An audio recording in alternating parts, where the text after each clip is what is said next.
I want to show you how I do this lock system. First of all, I'll put a 10mm wrench on the bottom deal here. I'm going to see if I can just zoom this in without it going out of focus. I will put a 10mm wrench on the bottom nut. I'll hold it in place, okay? I'll hold it right here. Then I take another 10mm wrench and I will put it on the top right here.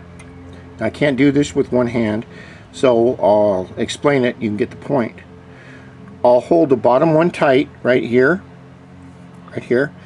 and I'll twist the top wrench, and what that will do is take this top nut, it's called a castle nut, and it will bind it against the lower nut.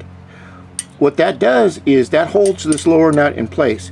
Instead of the lower nut being torqued down and reefed against the cylinder head, and when I say reefed, it's an American term for putting 500 pounds of torque on it. You reef the shit out of it. And what we don't want to do is strip out this stud.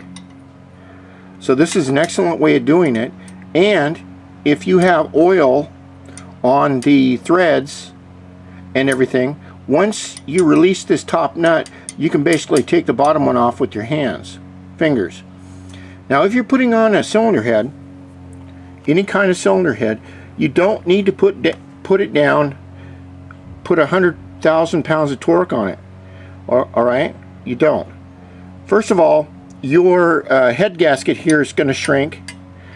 Right down at the bottom in here, once this base gasket gets hot, right here, it's going to shrink just a little bit. And that will loosen up the top bolts.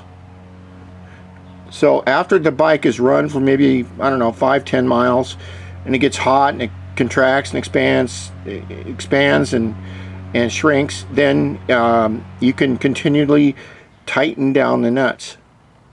Our goal is to make sure we get an airtight seal on the cylinder and you do not strip out those cylinder studs. If you strip out one of these studs, you got to take it all apart and start again. And if you run out of meat on your block, like I showed you in the last videos, this was some excellent advice Dave Toba of Hawaii gave me years ago. He said, Randy, be very careful how much aluminum you take out of these blocks because it don't grow back. I've never forgotten that. Thank you, Dave.